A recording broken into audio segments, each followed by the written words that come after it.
Originaire des États-Unis, le van fait son apparition dans les années 50 avec la grande marque automobile allemande Volkswagen. Inspiré des lignes de la coccinelle, le combi de Volkswagen est devenu indémodable dans le monde des vannes aménagées. Précurseur des camping-cars, il s'est ancré dans les mœurs au cours des années par son esprit familial, utile et pour sa connotation hippie. Nous avons remarqué que cette façon de consommer le voyage traverse les années sans jamais se démoder. Nous allons donc voir comment cette façon de voyager est-elle perçue de nos jours. Cette tendance de la van life amène à tenter de nouvelles personnes, comme Léna, 15 ans, qui souhaite en faire son projet de vie. Mon rêve, ce serait de partir après mes études, faire un road trip en van en Europe. Mon but, ce serait de faire ça pour découvrir de nouveaux paysages, de nouvelles cultures, tout en faisant des petits boulots pour pouvoir bien profiter de chaque destination où j'irai. Quand on parle de van life, pour moi, ça représente vraiment la vie de rêve. Le surf, les couchers de soleil, les soirées sur la plage, les nouvelles rencontres. Pour en savoir un peu plus sur ce mode de consommation qui fait rêver certains, nous avons été à la rencontre de Maxime Bertin, cofondateur avec sa compagne de Vanille, une entreprise de location de vannes aménagées. Bienvenue chez Vanille, bienvenue surtout au Van Lab, je vous propose de découvrir.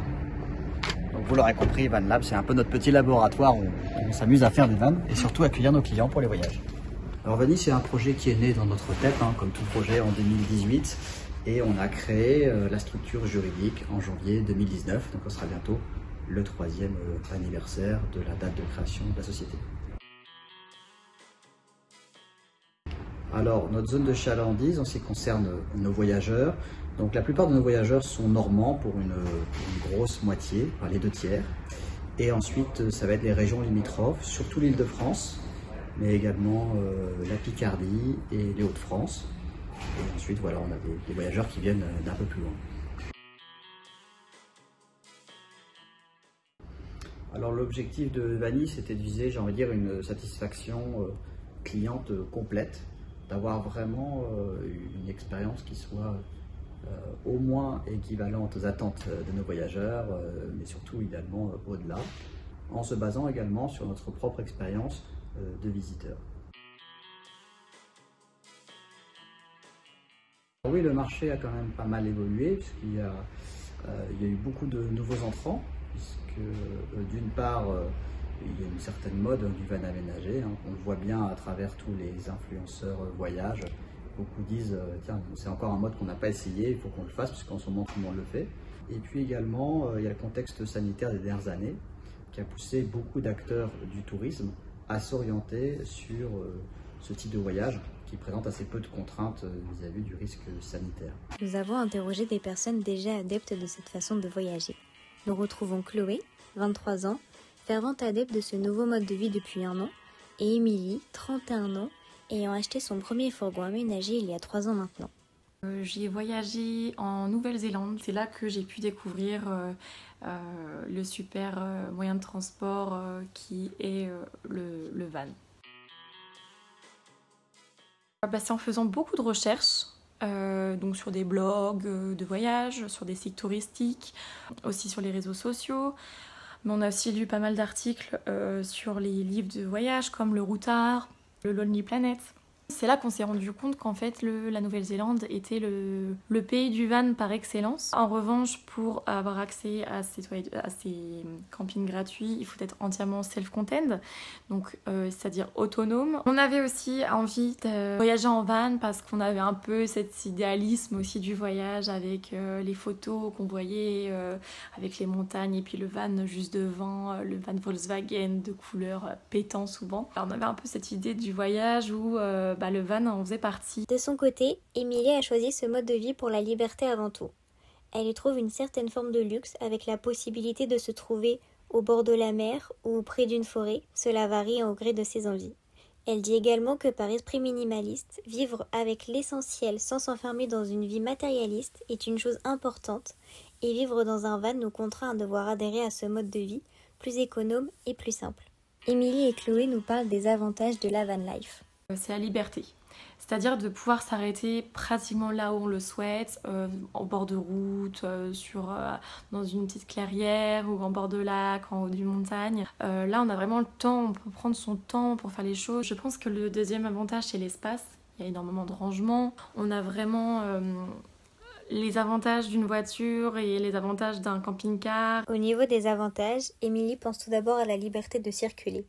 De plus, il s'agit de son propre van, donc elle peut l'aménager comme elle le souhaite. Pour les rencontres aussi, la discussion entre voyageurs se fait facilement et il est simple d'aller vers l'autre. Cela donne l'occasion d'échanger sur ses expériences et ses bonnes adresses. Il nous montre également quelques inconvénients de la vie en van aménagé. Alors le van, ça a beaucoup d'avantages, mais ça a aussi certains inconvénients qu'il faut prendre en compte, qui sont importants à prendre en compte. Du fait de sa taille notamment, parce que les vans sont quand même des véhicules beaucoup plus gros que les voitures et donc beaucoup plus lourds, et donc qui représentent une consommation d'essence ou de diesel vraiment plus importante. D'un aspect financier, c'est à prendre en compte. Mais c'est aussi donc des véhicules plus gros, donc plus d'espace, donc on a tendance à le remplir davantage. Et donc on a un véhicule qui est plus lourd et donc qui met plus de temps à parcourir d'une distance d'un point à un autre. Donc les distances sont peut-être plus longues en termes de temps. Les vans ne possèdent pas toujours une douche, donc parfois ça veut dire, voyage en van, ça veut aussi dire ne pas prendre de douche pendant quelques jours ou quelques semaines, ce qui parfois est compliqué aussi. Je dirais que le van, c'est aussi plutôt un mode de transport adapté quand on voyage dans des pays qui sont chauds et où il fait beau régulièrement. Pour les inconvénients, voyager en van demande d'être très organisé. Il peut être aussi difficile de trouver à se garer. Si ton van n'est pas équipé par les sanitaires, il faut également penser à une alternative et ce n'est pas toujours évident. Foncez. Pour moi, c'était vraiment une très très belle expérience. C'est un mode de transport qui me correspondait. Mais alors, voilà, il faut se poser les bonnes questions avant l'achat d'un van. Il faut peser le pour et le contre. Est-ce qu'on est capable de voyager en van? Est-ce qu'on peut assumer le prix financier que ça représente au niveau de l'essence, du diesel, mais aussi de l'achat, et aussi du fait qu'il y a peut-être quelques problèmes mécaniques qui vont arriver, mais aussi est-ce on se sent suffisamment en confort avec le fait de voyager en van. Il ne faut pas non plus foncer la tête baissée et acheter n'importe quel van qui vient parce qu'il nous correspond, parce qu'il semble beau d'après la couleur, d'après son aménagement. Il faut vraiment prendre le temps de le checker avec un garagiste si possible. Émilie donne comme conseil de prendre son temps avant de choisir un véhicule en fonction du coût que cela peut apporter. Il est intéressant de faire une première expérience pour savoir si ce mode de vie convient en louant un van pour une semaine par exemple. Pour conclure, malgré les inconvénients que peut apporter la van life, on ne retient souvent que le positif. Il faut tout de même bien se préparer mentalement, physiquement et financièrement à vivre cette folle expérience. Après avoir interrogé différentes typologies de vanlifers, on retrouve chez chacun d'entre eux les mêmes envies et les mêmes objectifs, l'aventure et la liberté. De nos jours, cette façon de consommer le voyage est de plus en plus répandue. Même si la van life existe depuis toujours, nous remarquons une tendance en hausse grâce aux réseaux sociaux, mais aussi avec la pandémie actuelle qui a poussé les personnes à partir suite au confinement.